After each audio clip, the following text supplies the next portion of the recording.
Tidak semua yang memiliki NIK ini membayar pajak ya begitu ya. Oke. Karena apa? Karena ada ketentuan yang harus dipenuhi begitu untuk bisa membayar pajak begitu ya. Ketentuannya ini ada dua, yaitu harus memenuhi syarat subjektif dan objektif begitu. Nah, untuk syarat subjektif. Selamat datang di Ngobrol Pajak Suka-Suka, yang suka ngobrolin pajak dan mengajak untuk bayar pajak. Oke, kita kenalan dulu ya. Saya Aisyah Salsabila yang akan menjadi host pada podcast episode perdana kali ini. Nah, kawan pajak, di pagi hari yang cerah ini sudah membersamai kita semua adalah Kak Bayu Anggala. Nah, halo Ya, Kak Bayu, apa halo kabar Aisyah. Kak? Ya. Nah, kawan pajak, Kak Bayu ini adalah seorang fungsional penyuluh dari KPP Pratama Kota Mobagu. Selama kurang lebih 30 menit ke depan, kita akan ditemani oleh beliau untuk ngobrolin pajak.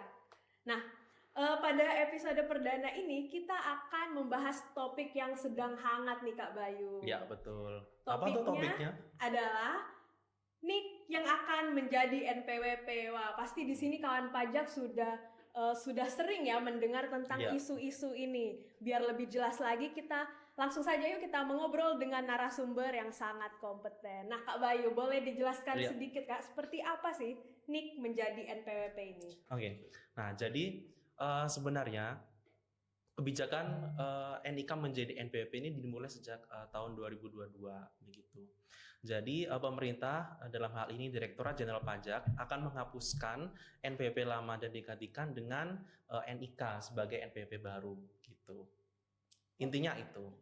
Oke, nah yang mendasari aturan ini sebenarnya apa Kak Bayu? Ini pasti diatur dalam peraturan gitu ya. Mungkin Ya, di sini betul. kawan pajak bertanya-tanya dan mungkin ingin riset sendiri juga agar Ya. mereka mudah. Ini peraturan dari mana Kak? Ya, kalau untuk peraturannya ini diatur dalam PMK nomor 112 tahun 2022 ya. Oke. Nah, jadi di dalam peraturan tersebut itu diatur bahwa NPWP yang lama akan dihapus dan digantikan dengan NPWP baru. Nah, NPWP yang akan dihapus ini NPWP apa? NPWP orang pribadi, NPWP badan, dan NPWP instansi begitu. Oh, seperti itu Kak Iya, Bayu. Dan betul. untuk aturannya ini berlakunya sejak kapan Kak Bayu? Untuk peraturannya ini sejak Juli 2022 ya. Oke. Jadi setelah peraturan ini dibuat, maka seluruh NPWP lama wajib dilakukan validasi NIK begitu agar NIK-nya menjadi NPWP baru. Oke, nah Kak Bayu nih, seperti yang kita ketahui ya, selama Ya. ini kan kita semua termasuk kawan pajak itu sudah memiliki NPWP dan NIK masing-masing Iya, gitu ya. betul. Lantas apa yang membuat apa yang mendasari ya alasannya. pemerintah untuk menurunkan kebijakan seperti ini? Itu Iya. filosofisnya seperti apa Kak Bayu? Jadi ada dua alasan ya. Alasan yang pertama ini adalah untuk mendukung kebijakan satu data Indonesia begitu. Yang kita tahu bahwa setiap pemerintah, setiap dinas ya, instansi itu memiliki kartu tersendiri begitu. Seperti Disduk Capil yang memiliki KTP ya. Terus kita yang memiliki NPWP dan instansi yang lain ya.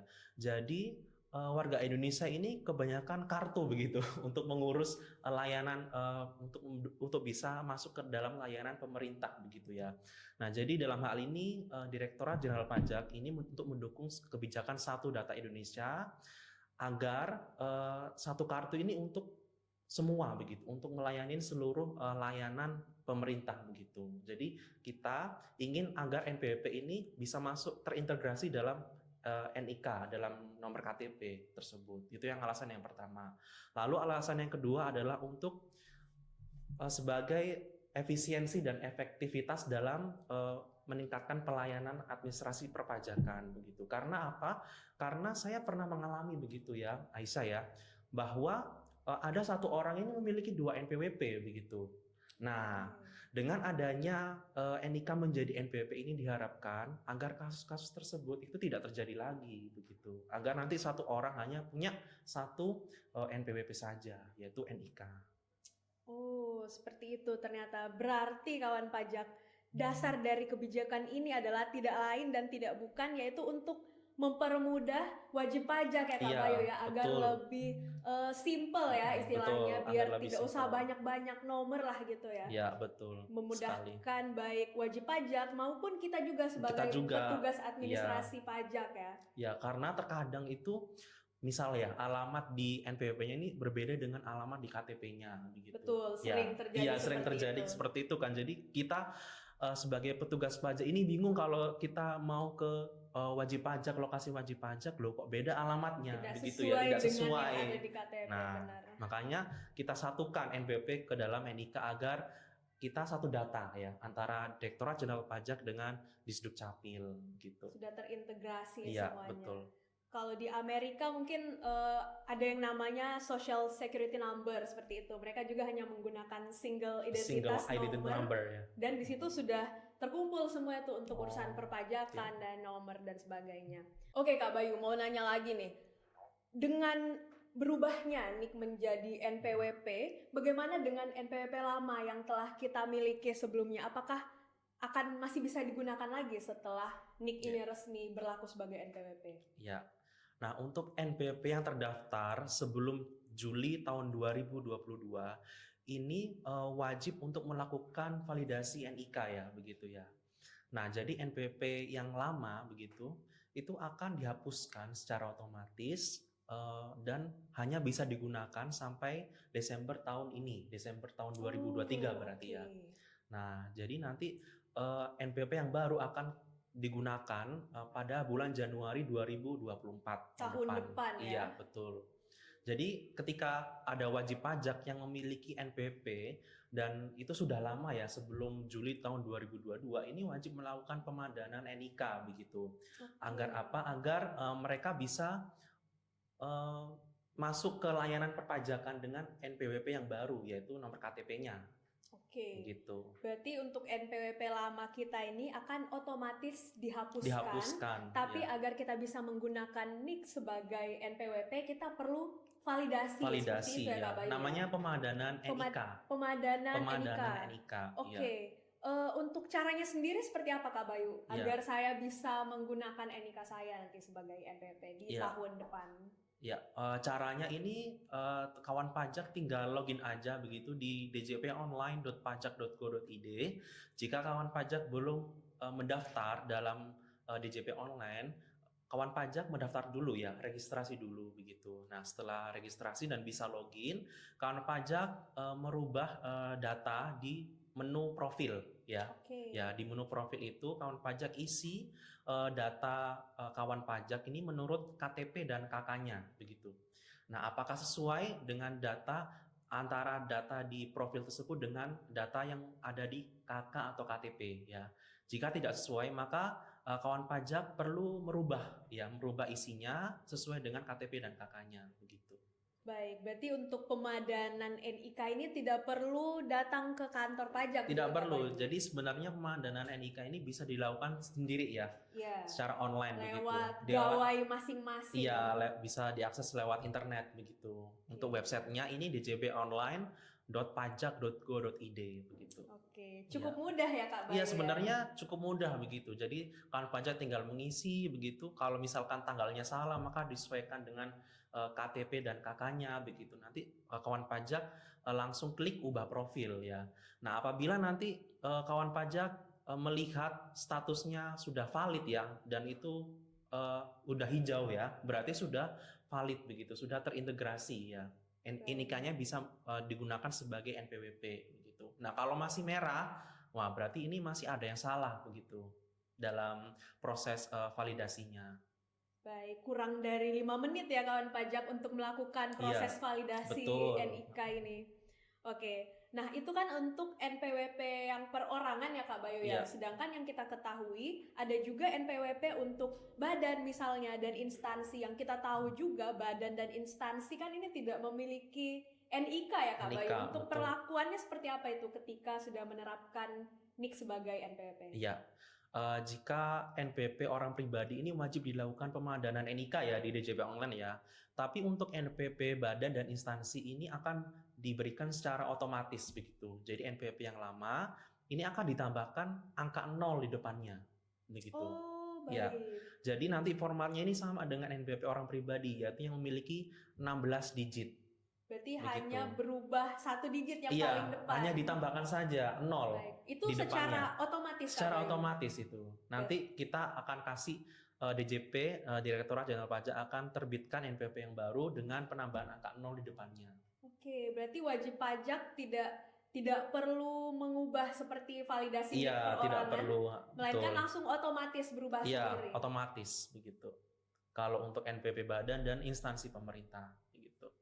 Oke, seperti itu ternyata kawan pajak. Jadi khusus yang NPWP badan dan instansi, kawan pajak tidak perlu khawatir karena nomornya akan otomatis berubah. Ya, seperti itu ya Iya, Kak Bayu ya? betul berubah.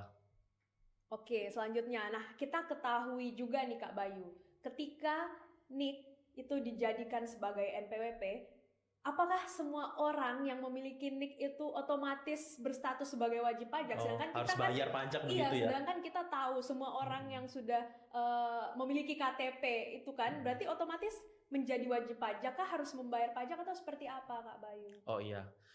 Jadi banyak persepsi ya begitu masyarakat Betul. mengenai kebijakan NIK menjadi NPWP ini. Mungkin masyarakat menduga bahwa setiap yang memiliki NIK ini wajib untuk membayar pajak ya. Benar, seperti itu Kak Bayu. Soalnya kalau NPWP kan kita harus mengurus dulu nih biar punya NPWP. Iya, Sedangkan betul. kalau KTP ya, KTP kita itu dari cenderung lahir punya ya ya. semuanya ya. Dari umur 17 tahun Betul. sudah punya. Nah, apakah langsung dikenai pajak? Jadi tidak semua yang memiliki NIK ini membayar pajak ya begitu ya. Oke. Karena apa? Karena ada ketentuan yang harus dipenuhi begitu untuk bisa membayar pajak begitu ya. Ketentuannya ini ada 2, yaitu harus memenuhi syarat subjektif dan objektif begitu. Nah, untuk syarat subjektifnya ini diatur dalam pasal 2 Undang-Undang Pajak Penghasilan. Nah, apa itu Kak Bayu isinya? Syarat subjektifnya ini adalah warga negara Indonesia yang berumur lebih dari 18 tahun begitu. Oke. Ya.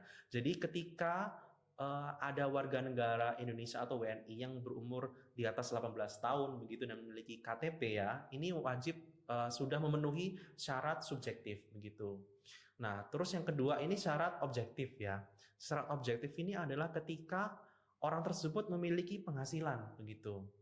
Ya, penghasilan ini bisa dari mana saja ya. Dan penghasilan tersebut ini harus di atas PTKP atau penghasilan tidak kena pajak begitu. Jadi ketika orang tersebut sudah memenuhi syarat subjektif dan objektif, maka wajib untuk membayar pajak begitu. Tidak hanya membayar pajak ya, harus menjalankan kewajiban perpajakannya.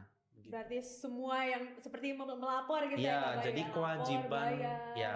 Jadi kewajiban perpajakan ini ada 2, yaitu bayar dan lapor begitu.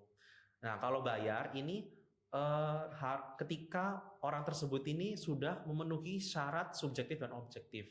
Dia penghasilannya di atas PTKP, lalu dia udah berusia lebih dari 18 tahun, dia wajib membayar pajak ya. Nah, kalau untuk lapor ini semua ya. Meskipun penghasilannya di bawah PTKP, tetapi ketika dia memiliki penghasilan ya dan sudah berumur 18 tahun dan sudah memenuhi syarat subjektif, maka wajib lapor juga gitu. Oke Kak Bayu, jadi kawan pajak kalau bisa saya tarik kesimpulannya ya ini, kita yang memiliki NIK itu belum wajib untuk membayar pajak ya, kalau kita belum memenuhi persyaratan subjektif dan objektif.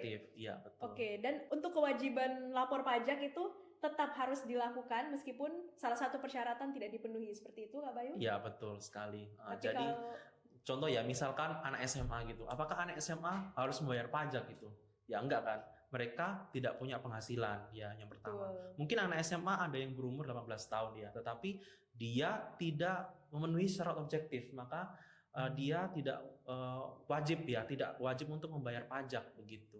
Jadi yang membayar pajak ini adalah orang-orang yang benar sudah memiliki penghasilan di atas PTKP dan sudah berusia dewasa.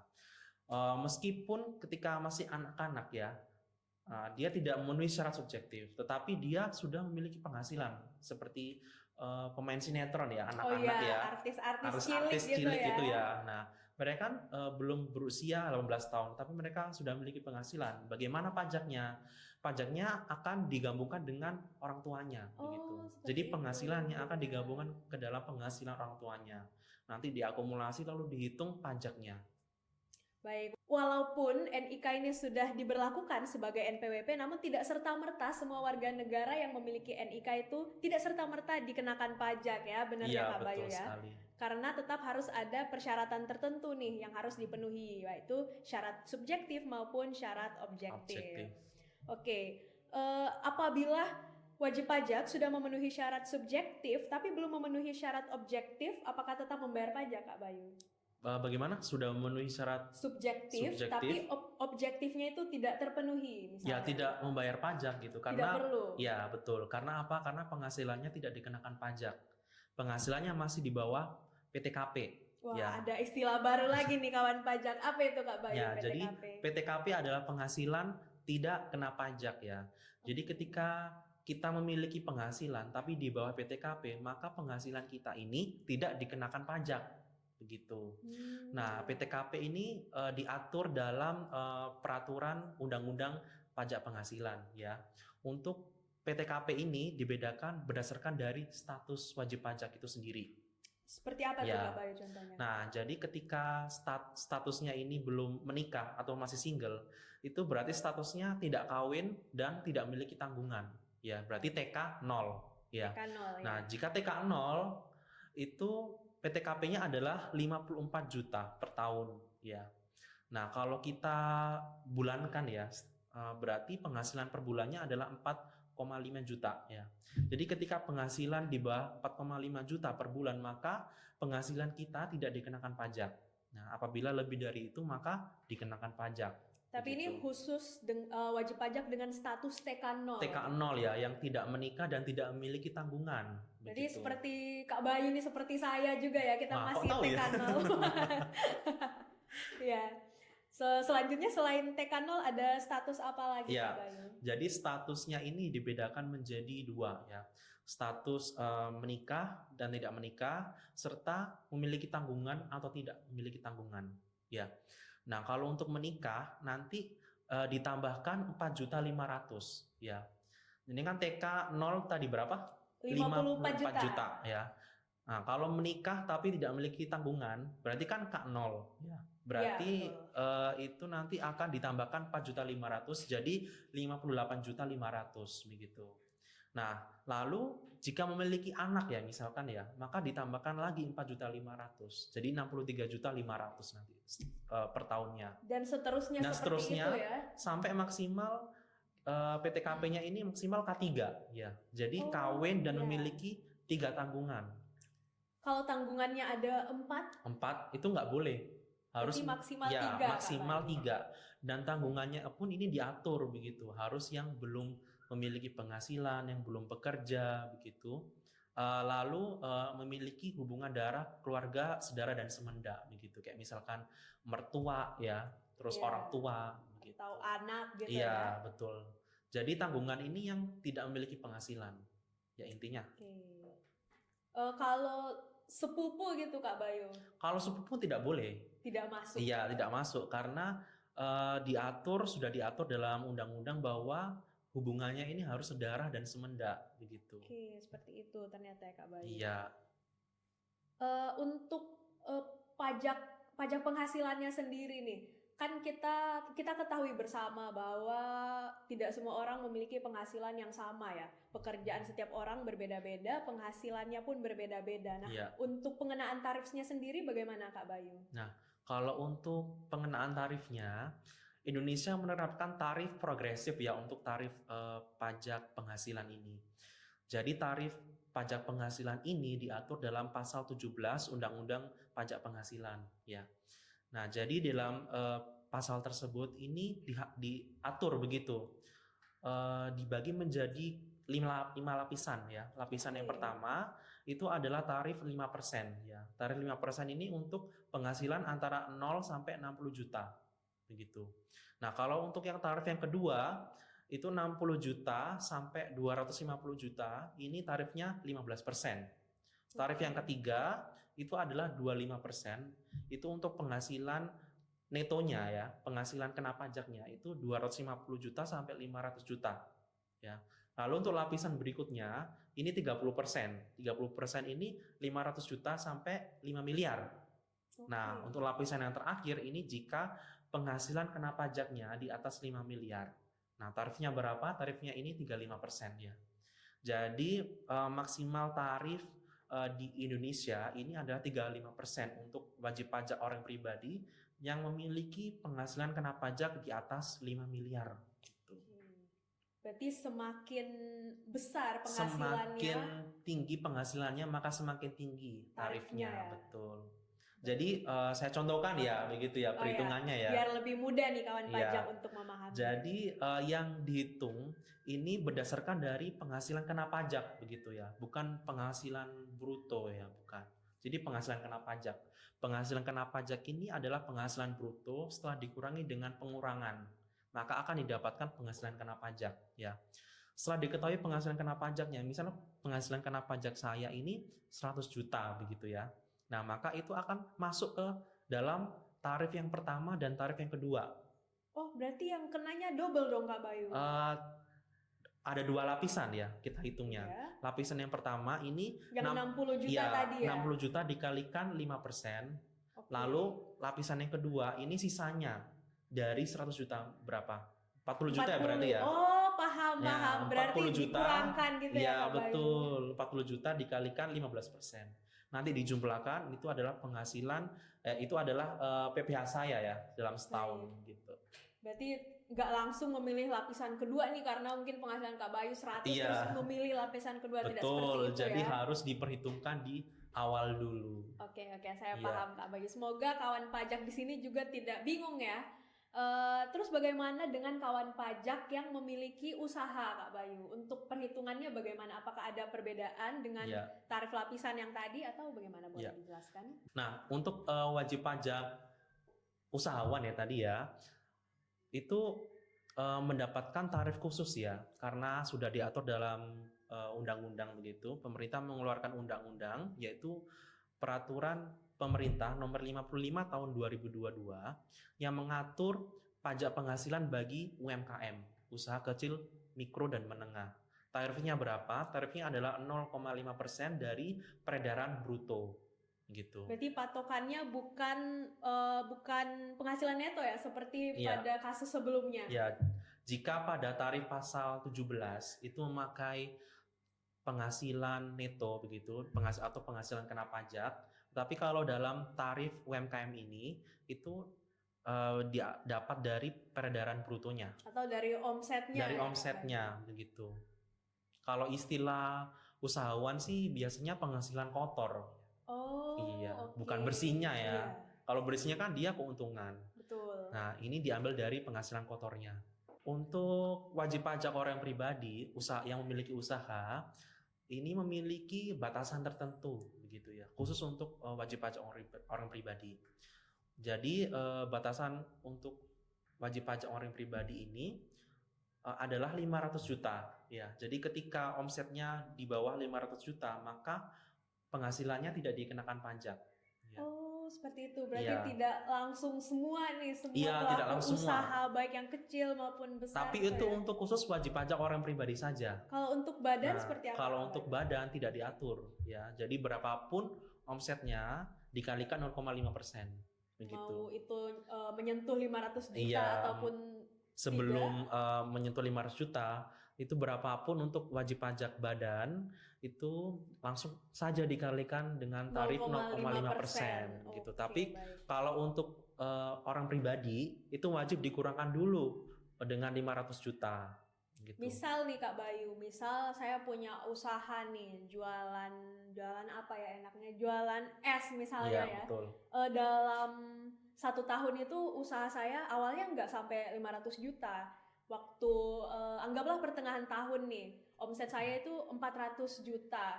Nah, ketika mencapai bulan 7 itu tiba-tiba penghasilan saya meningkat jadi 700 juta. Berarti bagaimana tuh Kak Bayu? Kapan saya harus mulai membayar pajak ya? Iya. Kapan ya? Betul. Jadi ketika omsetnya sudah melewati angka 500 juta, Oke. misalkan di bulan Juli ya, itu sudah 700 juta ya tadi ya. Nah, maka di bulan Juli ini berapa pajak yang dikalikan dengan tarif 0,5% itu, maka kita harus menghitungnya dulu dengan dikurangkan 500 juta dulu. Ya, jadi 700 juta dikurangi dengan 500 juta. Nah, maka kita dapatkan penghasilan yang kena pajak, yaitu sebesar 200 juta. 200 jutanya ini yang dikalikan dengan tarif 0,5%. Begitu. Oke, berarti Untuk dikurangkan dulu. untuk bulan yang sudah menyentuh angka 500 juta, itu wajib dikurangkan dulu dengan 500 juta dulu. Setelah itu langsung aja omset dikalikan dengan tarif. Begitu. Misal bulan 8 nih. Bulan 8 omsetnya berapa, langsung dikalikan dengan tarifnya. Karena di tahun itu sudah melewati batas 500 melewati, ya? Iya betul, sudah melewati 500. Oke, terima kasih Kak Bayu atas Iya. pencerahannya. Saya jadi tertarik nih mau bisnis. Nah, tapi setelah bayar pajak juga harus lapor, jangan lupa dilapor. Oh iya, Ya. betul juga kawan pajak. Jadi selain kewajiban Pembayaran, ya, kita juga tidak boleh lupa untuk melaporkan Untuk pajak. melakukan pelaporan SPT tahunan ya. Itu setiap kapan Kak Bayu dilaporkan? Ya, jadi untuk pelaporan SPT tahunan untuk orang pribadi ini maksimal akhir Maret tahun berikutnya ya. Jadi misalkan SPT tahun 2023 ini kawan pajak harus laporkan maksimal Maret 2024. Gak boleh lewat dari itu ya Kak Bayu? Jika lewat nanti akan kena denda. Waduh, saya nggak mau kena denda. Iya, dendanya 100.000 untuk setiap keterlambatan. Lumayan sih Kak Bayu. Kalau bisa nih kawan pajak jangan sampai kena denda ya. Iya, itu 100.000 untuk orang pribadi loh ya. Untuk badan Kalau gimana untuk Kak? badan ini lebih tinggi lagi. Berapa itu Kak? 10 kali lipatnya. Aduh, 1 juta. banyak sekali Kak Bayu. Ya makanya kalau wajib pajak memiliki badan ya, ini wajib diperhatikan gitu ya. Karena apa? Karena dendanya itu sangat tinggi. Tidak sedikit, benar. Tidak sedikit benar. begitu. Nah, untuk badan ini maksimal pelaporan SPT tahunannya adalah April ya. Sampai akhir April begitu. Jadi ketika sudah melewati April, nah itu maka sudah dihitung telat. Oke, bisa dicatat ya kawan pajak untuk orang pribadi jangan sampai melewati bulan Maret dan untuk badan jangan sampai lewat dari bulan April. Iya, betul. Karena ketika melewati tanggal jatuh tempo tersebut, wajib pajak akan dikenakan denda yang nominalnya tidak sedikit ya Kak Bayu ya. Iya, Sayang betul sekali sekali. kalau kawan pajak sampai dikenakan denda. Iya, Dan betul kita tidak sekali. ingin itu terjadi. Ya, saya juga mau pesan ya untuk Oke. kawan pajak sekalian, bagi yang ingin melakukan pemadanan NIK NPWP, kawan pajak bisa melakukannya melalui DJP online ya, secara online di djponline.pajak.go.id. Nah, ketika terdapat permasalahan NIK tidak valid, maka kawan pajak bisa langsung ke Disdukcapil tempat terdaftar begitu ya, karena permasalahannya ini di dalam nomor KTP-nya, NIK-nya begitu. Tapi ketika permasalahannya misalkan terdapat perubahan nama ya, perbedaan nama antara yang di NPWP dengan yang di KTP, maka kawan pajak bisa melakukan permohonan perubahan data ke kantor pajak tempat terdaftar gitu. Oke Kak Bayu, jadi kawan pajak nih, kalau bisa saya simpulkan ya Kak Bayu ya, dengan berubahnya NIK menjadi NPWP ini sebenarnya tujuan utamanya adalah untuk memudahkan wajib pajak ya dalam memenuhi kewajiban-kewajiban perpajakannya. Dan kawan pajak tidak perlu panik karena NPWP sudah tidak digunakan lagi. Karena untuk memvalidasi NIK hanya dibutuhkan waktu yang sangat singkat dan tidak perlu datang ke kantor pajak. Bahkan lewat handphone pun bisa ya Kak Bayu ya. Betul sekali. Jadi wajib pajak tidak perlu khawatir ataupun panik. Nah, terakhir nih Kak Bayu, apakah ada closing statement yang mau dibagikan kepada kawan pajak nih mengenai kebijakan terbaru ini? Iya. Jadi harapan saya ya kepada kawan pajak itu agar kawan pajak agar segera melakukan pemadanan NIK dan NPWP. Karena apabila kawan pajak belum melakukan pemadanan NIK NPWP, kawan pajak tidak bisa melakukan pelaporan atau pembayaran pajaknya begitu ya. karena NPP yang lama akan dihapuskan ya per 1 Januari 2024 ya. Sudah dekat ya Kak Iya, Bayu sudah ya? dekat sekali, mau beberapa bulan ya ini ya. Jadi kawan pajak segera begitu untuk melakukan pemadanan NIK NPP melalui djponline.pajak.go.id ya. Apabila kawan pajak mengalami kendala, silakan kawan pajak langsung saja konsultasi ke KPP ya, ke kantor pajak terdekat ya, tempat kawan pajak terdaftar begitu. Itu pesannya. Baik, super sekali. Dan jangan lupa lapor SPT tahunan ya, yang belum melaporkan SPT tahunan. Baik. Terima kasih banyak Kak Bayu sudah ngobrol bersama kita semua dalam podcast hari ini. Semoga kawan pajak bisa tercerahkan dan semakin paham itu ya setelah menonton podcast ini. Dengan berakhirnya closing statement dari Kak Bayu, berakhir sudah episode pertama dari Ngobrol Pajak Suka-Suka KPP Pratama Kota Mabagu. Saksikan terus episode-episode kami selanjutnya. Jangan lupa like, komen, subscribe, dan share ke teman-teman kawan pajak semua. Sampai jumpa. Saya Aisyah Salsabila dan Bayu Anggala Putra. kami pamit undur diri. Terima kasih. Terima kasih. Aduh, banyak cutnya ini, sorry ya.